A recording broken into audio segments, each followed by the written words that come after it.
शिखर जैसे ही अपनी बात खत्म करता है, सरपंच अपना मुंह मोड़कर वहां से निकल जाता है और देखते ही देखते उसके पीछे सारे गांव वाले भी अपना मुंह लटकाए वापस अपने घरों की ओर बढ़ जाते हैं। शिखर और रवि भी वापस लौटने वाले ही होते हैं कि उन्हें पीछे से कोई आवाज देते हुए रोकता है।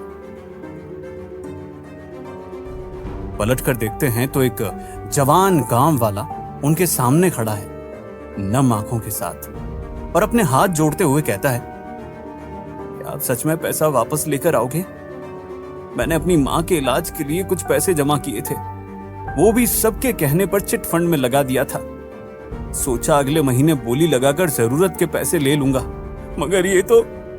बस इतना बोलते उस गांव वाले की आंखों में आंसू आ जाते हैं। शिखर उसे संभालते हुए भरोसा दिला चुप कराता है, फिर वापस लौटकर घर की ओर बढ़ जाता है। शिखर और रवि जैसे ही घर में कदम रखते हैं, उन्हें अंदर से रोने की आवाज सुनाई देती है। भागते हुए जाकर देखते हैं तो कमरे में सुलोचना ताई फूट फूट कर रो रही है। उनका हाथ पकड़ उन्हें शांत करते हुए शिखर कहता है, मेरे ही कहने पर आपने पैसे दिए थे, मेरी ही वजह से आज आपका ये नुकसान हुआ है, और अब ये मेरी ही जिम्मेदारी बनती है कि मैं आपके पैसे वापस लेकर आऊं। मुझ पर भरोसा रखो ताई, मैं आपका कभी कोई नुकसान नहीं होने दूंगा। यह कहकर शिखर तेज कदमों के साथ कमरे के बाहर निकल जाता है और तुरंत अपना मोबाइल निकालकर एक नंबर डायल करता है। दूसरी ओर से जैसे ही हेलो की आवाज आती है, शिखर पलटकर कहता है, मुझे तुम्हारी जरूरत है दिनेश, फौरन सारे काम छोड़कर यहां आ जाओ, किसी का पता लगाना है। अगली सुबह शिखर उस गांव से दूर एक छोटे से शहर में एक मकान के सामने खड़ा है और उसके बगल में खड़ा दिनेश कहता है, विपिन गांव में किसी काम से आया था, उसका पूरा परिवार यही रहता है, बीवी और दोनों बच्चे। पुलिस ने भी इनसे पूछताछ करने की कोशिश की, मगर कुछ हाथ नहीं लगा। इनका कहना है कि इन्हें विपिन के बारे में कुछ नहीं पता, पर मैंने जब इसका कॉल रिकॉर्ड निकाला, जब से विपिन गायब हुआ है, कोई इसे बार बार अलग अलग नंबरों से फोन कर रहा है। मेरा अंदाजा है वो विपिन ही है। शिखर हामी भरते हुए कहता है, फिर मेरे पास एक रास्ता है उस विपिन का पता निकालने का। दिनेश के जिज्ञासा करने पर शिखर कहता है, प्लान बताने से पहले तुम्हें बस अभी मेरा एक काम करना है, इस शहर में कोई अच्छी सी प्रॉपर्टी खरीद लो। दिनेश पूछता है, प्रॉपर्टी खरीदने से विपिन का पता कैसे लगेगा? शिखर एक छोटी सी मुस्कान के साथ कहता है, तुम बस देखते जाओ। शाम हो जाती है और जब विपिन की 30 साल की पत्नी आरती घर के काम में लगी होती है तो उसके घर की घंटी बजती है। आरती दरवाजा खोलती है तो सामने 2 लोग सूट बूट में खड़े होते हैं। उनमें से एक आगे बढ़ते हुए कहता है, जी हम ओम गणेश रियल एस्टेट की तरफ से आए हैं, मेरा नाम शिखर है। आरती हैरान होकर पूछती है, बताइए क्या काम है आपको मुझसे? शिखर कुछ कागजात दिखाते हुए कहता है, वो हमने बगल में ही अपना नया रियल एस्टेट का धंधा शुरू किया है और उद्घाटन समारोह में हमने एक लकी ड्रॉ निकाला था जिसमें आपका घर विजेता बना है, इसीलिए हम आपको यहां इनाम देने आए हैं। यह सुन आरती का चेहरा खिल उठता है और वो बड़े उत्सुकता से शिखर से पूछती है, मैंने क्या इनाम जीता इस लकी ड्रॉ में?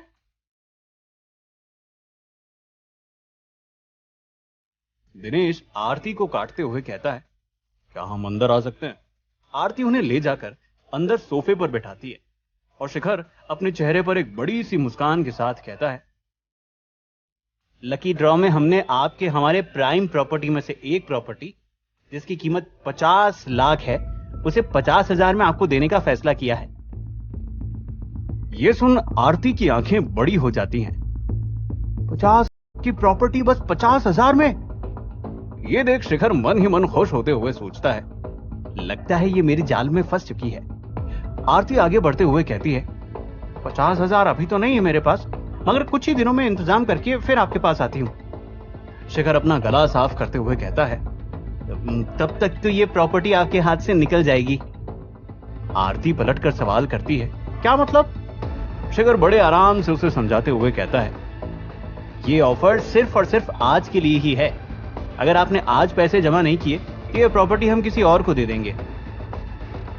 शिखर की ये बात सुन आरती आवाज ऊंची करते हुए कहती है, ये क्या बात हुई? ये कैसा लकी ड्रॉ है आपका? शिखर उसे शांत कराते हुए कहता है, इसमें हमारी क्या गलती मैडम? हमें तो जो कंपनी ने कहा वही कह रहे हैं आपको।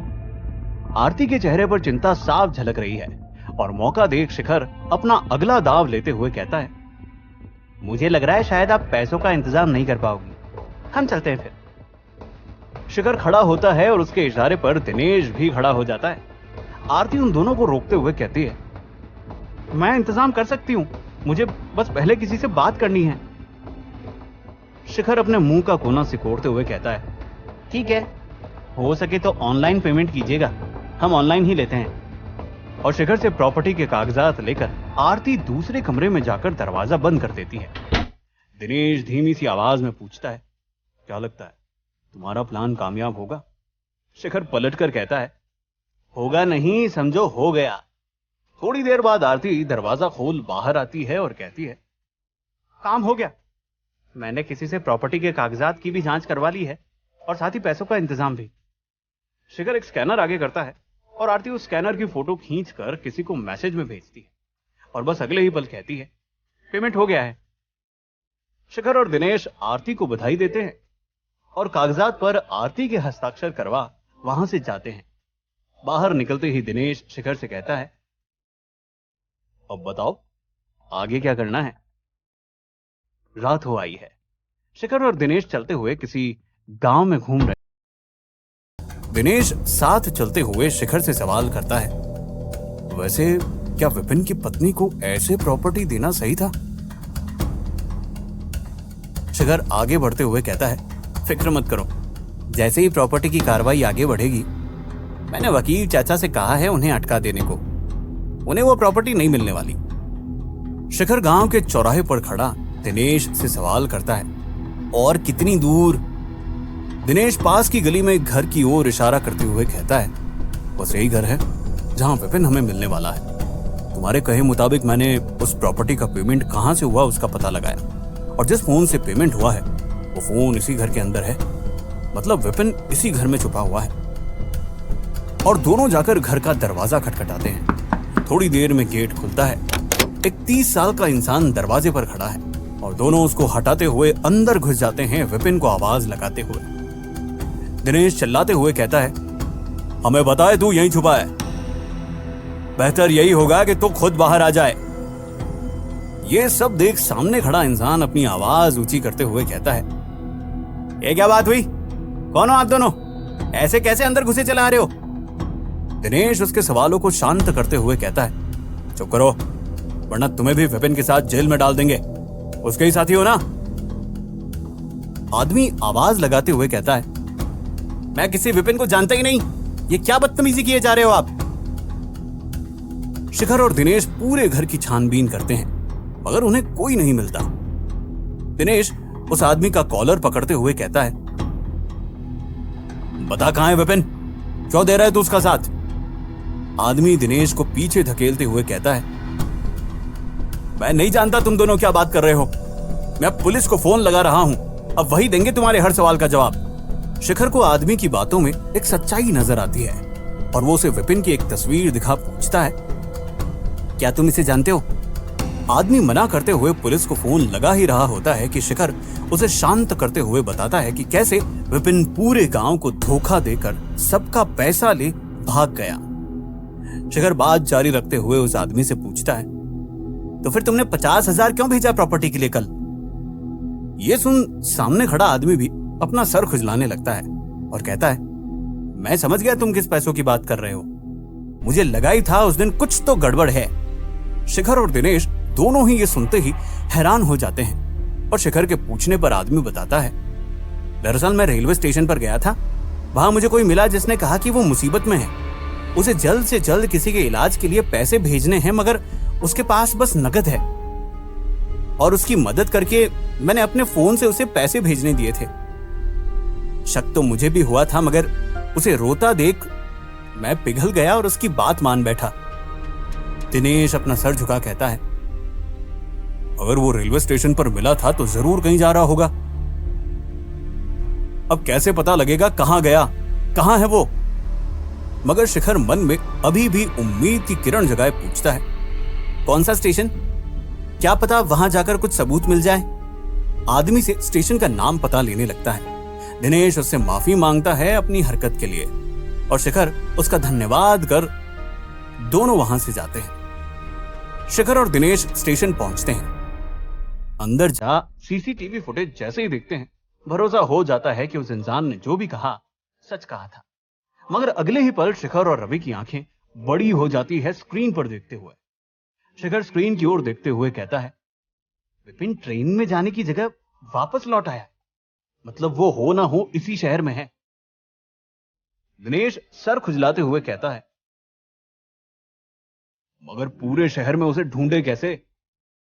शिखर दिनेश की ओर देखते हुए कहता है, पूरे शहर नहीं, बस स्टेशन के आसपास की लॉज देखनी है हमें। हो ना हो वो यहीं कहीं छुपा हुआ है, ताकि जब भी मुसीबत आए फौरन निकल सके। तभी तो जैसे ही जरूरत पड़ी स्टेशन आ गया, वरना पैसे भिजवाने कोई स्टेशन क्यों आएगा? दिनेश को भी शिखर की यह बात सही लगती है और दोनों निकल जाते हैं विपिन की तस्वीर लेकर आसपास के छोटे मोटे होटलों में पूछने।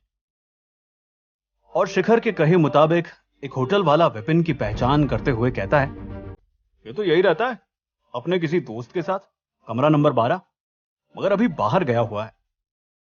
शिखर और दिनेश उसके कमरे की ओर बढ़ ही रहे होते हैं कि उनके कदम अपनी जगह पर रुक जाते हैं, क्योंकि उनके सामने विपिन उस होटल में प्रवेश कर रहा है।